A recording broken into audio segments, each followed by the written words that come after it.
Bonjour, bonsoir tout le monde. Depuis que matin dans les vidéos, pas oublier nous sur le canal portugais Criollo JGC.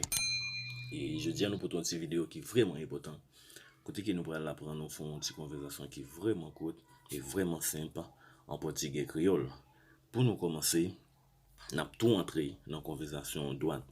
Bonjour, bon dia, bonjour, bon dia, bon après-midi, boa tarde. Bon après-midi, boa tarde, bonsoir, boa noite, bonsoir, boa noite. Como vai? Como você estás? Como vai? Como você estás? Muito bem, estou bem. Muito bem, estou bem. Eu mesmo. E você? Eu mesmo. E você? Muito em forma. Tudo bem. Muito em forma. Tudo bem. Como ele? Como é seu nome?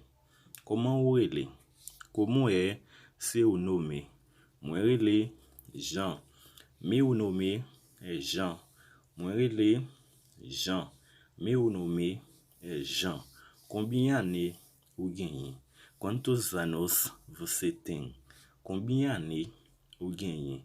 Quantos anos você tem? Eu ganhei 33 anos. Eu tenho 33 anos. Eu ganhei 33 anos. Eu tenho 33 anos. Que nacionalidade eu? Qual é sua nacionalidade? Que nacionalidade eu? Qual é sua nacionalidade? Você é haitiano. Eu sou haitiano. Você é haitiano. Eu sou haitiano.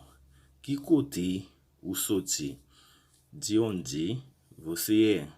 Que côté o sorti? De onde você é?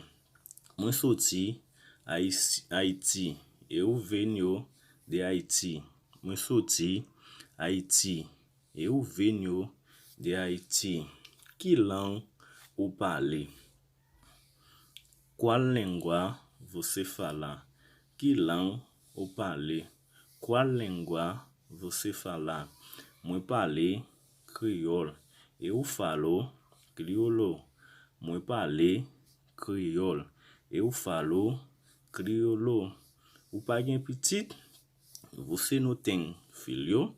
O pas gen petit? Você não tem filho? Moi gen de petit. Eu tenho 2 filhos. Moi ganhei de petit. Eu tenho 2 filhos. Onde você está trabalhando? Que côté o trabalho? Aonde você está trabalhando?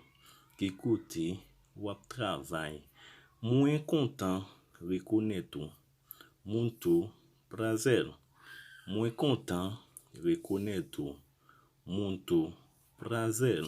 Aonde você mora? Que côté o était? Aonde você mora? Que côté o était? Moi était Chapecó. Eu moro Chapecó. Moi était Chapecó. Eu moro Chapecó.